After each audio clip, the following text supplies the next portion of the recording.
Ya, shalom kekasih Tuhan. Senang sekali hari ini bisa menghadirkan Mana Surga untuk Anda. Dan Mana Surga selalu bermanfaat untuk memberikan nutrisi bagi rohani kita, supaya kita menjadi mempelai Kristus yang dewasa. Jangan cuma sekedar menjadi orang Kristen, tapi jadi orang Kristen yang mencapai taraf mempelai, bukan anak-anak lagi. Supaya bisa menjadi taraf mempelai, Anda perlu kedewasaan. Karena Kristus sang mempelai pria gereja akan datang menjemput mempelai wanita yang dewasa dari gerejanya. Dan saya berdoa supaya saudara-saudara semua boleh memiliki antusias untuk menjadi orang Kristen yang punya pola pikir dewasa, supaya hidup Anda dipandang Tuhan layak untuk masuk dalam perjamuan kawin anak domba saat pengangkatan mendatang. Dan saya merindukan supaya hari ini Anda menyadari bahwa salah satu sikap orang dewasa adalah dia berpikir secara objektif, bukan secara subjektif. Jadi Anda ketika melihat seseorang bertindak sesuatu atau Anda menilai sesuatu tidak berdasarkan dari satu sudut pandang, tapi dari sudut berbagai segi mengapa dia berbuat seperti itu, sehingga Anda tidak gegabah dalam mengambil atau menarik sebuah kesimpulan. Jadi mesti belajar untuk objektif, tidak boleh subjektif. Dan salah satu hal yang menarik sekali adalah bagaimana Tuhan ketika dia hadir ke dunia ini, dia menempatkan wakilnya atau orang-orang yang ditetapkannya untuk menjadi wakilnya buat memimpin kita kepada arah dewasa.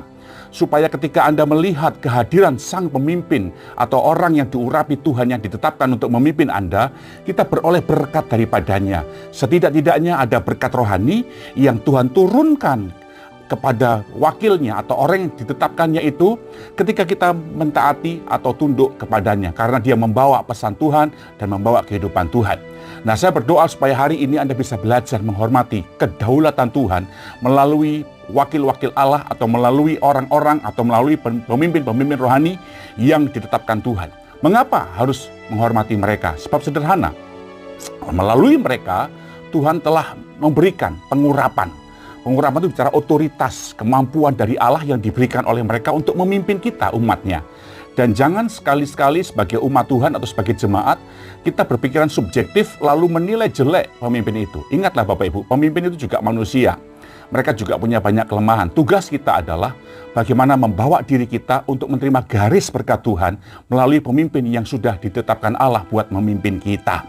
Dan saya percaya itulah kerinduan Tuhan. Dan itu kualitas bagi seorang dewasa yang namanya Daud. Pada waktu dia masih muda, tapi pola pikirnya dewasa. Ketika Saul, ya orang yang diurapi Tuhan, ya kelakuannya jahat, Daud sekali-sekali tidak pernah mengusik orang yang diurapi Tuhan. Kenapa? Sebab ketika Daud mengusik Saul, sama halnya dia menolak keputusan Tuhan. Sama halnya dia menolak kedaulatan Tuhan untuk memimpin orang Israel. Sebab Saul ditetapkan oleh Allah buat memimpin orang Israel. Dan firman Tuhan berkata, ketika kita menolak pemimpin rohani, kita sama halnya dengan menolak Allah, seperti yang tercatat dalam ayat ini. Nah, ketika orang Israel menolak Nabi Samuel memimpin orang Israel pada waktu itu, mereka minta menghendaki raja. Tuhan berkata apa? Bukan kamu Samuel yang ditolak oleh mereka, tapi mereka menolak aku sebagai pemimpin mereka. Teokrasi menjadi demokrasi. Nah, mari kita akan belajar hari ini bagaimana Tuhan mengajak para saudara untuk bisa memiliki berkat melalui hormat kepada pemimpin rohani kita, atau bisa gembala sidang kita, bisa kepala-kepala bidang saudara, bisa juga pemimpin rohani di dalam kehidupan saudara, bisa juga ayah sebagai pemimpin rohani dalam rumah tangga. Firman Tuhan berkata dalam 1 Samuel pasal yang ke-24 ayat yang ke-7 dikatakan, lalu berkatalah ia kepada orang-orangnya, dijauhkan Tuhanlah kiranya daripadaku untuk melakukan hal yang demikian kepada Tuanku, kepada orang yang diurapi Tuhan, yakni menjamah dia, sebab dialah orang yang diurapi Tuhan. Ini mentalitas orang dewasa seperti Daud pada waktu itu masih muda, tapi pola pikirnya dewasa. Dia nggak mau membunuh atau melenyapkan orang yang sudah ingin berusaha membunuh dia. Kenapa? Karena orang itu adalah orang yang diurapi Tuhan.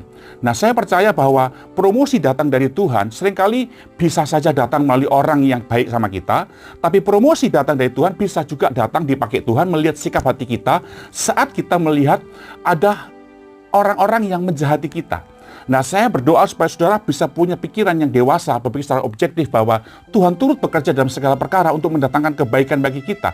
Begitu Daud terbukti bisa menghormati Raja Saul yang diurapi Tuhan, langsung Tuhan mengangkat dengan tangannya yang ajaib, Daud bisa menjadi raja atas kerajaan Yehuda dan kerajaan Israel. Dan itu sungguh luar biasa Bapak Ibu. Karena di dalam hati Daud paling pantang mengganggu, mengusik orang yang diurapi Tuhan. Kalau Bapak Ibu ingin diberkati dalam bisnis, usaha, karir, pelayanan, pengembalaan, hormatilah pemimpin rohani saudara. Sekalipun pemimpin itu punya kesalahan, ya seperti Nabi Musa dalam Bilangan pasal 12 ayat 1 sampai ayat yang ke-8, ya itu bukan hak saudara untuk melengsarkan, mengusik atau memecat mereka. Itu bukan hak saudara, itu urusannya Tuhan.